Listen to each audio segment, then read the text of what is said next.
El Evangelio y sus demandas, parte 2. Mi nombre es Elian Norambuena y esto es Mientras pueda ser hallado porque para lo eterno cada segundo cuenta.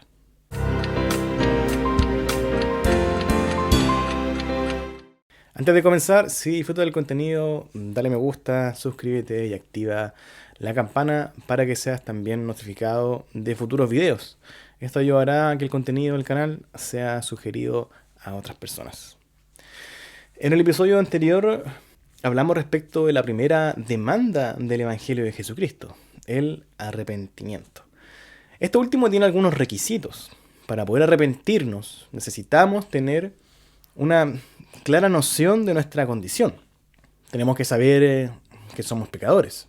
Sin embargo, saberlo no es suficiente, sino que nuestras emociones deben también dolerse al saber que hemos ofendido infinitamente a Dios, cuya santidad, cuya pureza también es infinita.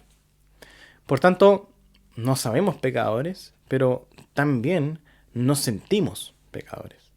Finalmente mencioné que el verdadero arrepentimiento es validado por sus frutos, por un pesar por los pecados propios que nos guían a odiarlos finalmente y a no querer practicarlos y a finalmente, con la ayuda de Dios, abandonarlos. Hoy hablaré de la segunda demanda del verdadero evangelio, la fe. Hay que tener fe, dicen muchos, como una respuesta alentadora para soportar los malos momentos de la vida y salir adelante.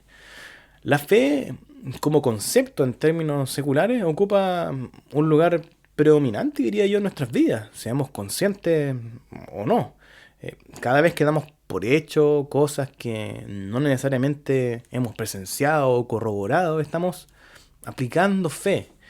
Y desde este punto de vista, muchas de nuestras creencias y filosofías las abrazamos por fe, sin comprobarlas de mayor manera. No obstante, este concepto que tenemos de fe carece de lo más importante, Dios. Y es lo que lo separa de la fe bíblica, aquella fe que salva. El libro de Hebreos nos dice, es pues la fe, la certeza de lo que se espera, la convicción de lo que no se ve. Porque por ella alcanzaron buen testimonio los antiguos. Por la fe entendemos haber sido constituido el universo por la palabra de Dios. De modo que lo que se ve fue hecho de lo que no se veía. Lo primero que podemos decir de la fe bíblica es que tiene que ver con la esperanza y la certeza respecto de aquello que no es tangible necesariamente, que no es visible a los ojos. Pero no es cualquier tipo de esperanza y certeza, y tampoco tiene por objeto cualquier cosa. El texto nos especifica que por esta fe los antiguos, o sea, los creyentes que vivieron antes, alcanzaron buen testimonio o estuvieron en buena estima. Pero ¿delante de quién? La respuesta es Dios, ya que como sigue el texto, es la fe la que nos permite creer aquellas cosas que la palabra de Dios afirma. Y por tanto creer que Dios hizo todo el universo, de manera que lo visible es hecho por lo invisible. Ahora que sabemos que es la fe, lo siguiente es ver la naturaleza de su origen. Efesios nos dice, porque por gracia sois salvos por medio de la fe, y esto no de vosotros, pues es don de Dios. Podemos afirmar que la salvación por gracia, a través de la fe, es un regalo. La gracia, si bien merece un episodio aparte, significa regalo inmerecido.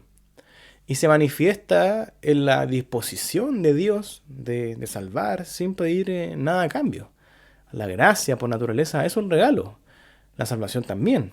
Y asimismo la fe. La fe es un don de Dios. Por lo que la fe que salva no es algo que tú y yo tengamos en nosotros mismos, o que podamos manipular, o crear, o producir. Es algo que recibimos de lo alto, de Dios mismo.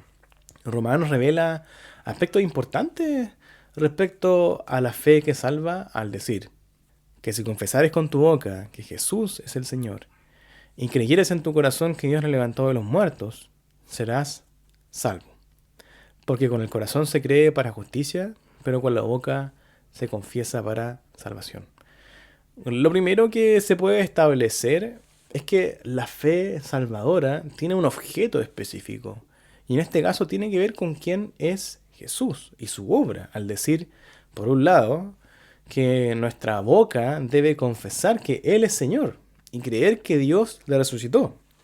La fe demanda que creamos en el Jesús correcto, no en cualquier Jesús, en que Él es Señor, título que en estricto rigor solo se puede usar para referirse a Dios. Es creer que Jesús es Dios y confesarle como tal sobre nuestras vidas, al aceptar su gobierno sobre nuestras almas. Al creer en su resurrección estamos creyendo en sus obras, en la esperanza que de así como Él resucitó, todo aquel que en Él cree también será resucitado.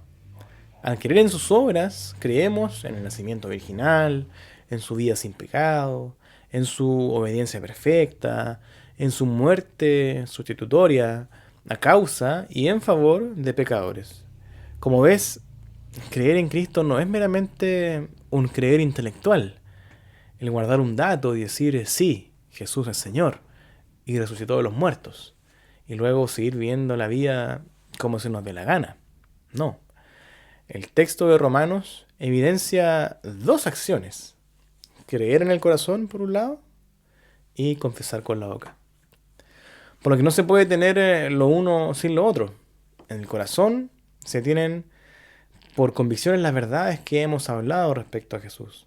Pero en la boca reacciona y acompaña la convicción del corazón, dando evidencia de una fe verdadera. Creer en Jesús, tener fe en su nombre, demanda dos cosas: que por un lado abandonemos toda esperanza de autojustificación, pero también, por otro lado, que abracemos la única y verdadera forma de ser hallados justos ante Dios: creer y confiar en la obra de Cristo en favor de pecadores. Por lo tanto, cree en Jesús, cree en la suficiencia de su muerte sustitutiva en la cruz para el perdón de los pecados y vida eterna con Dios.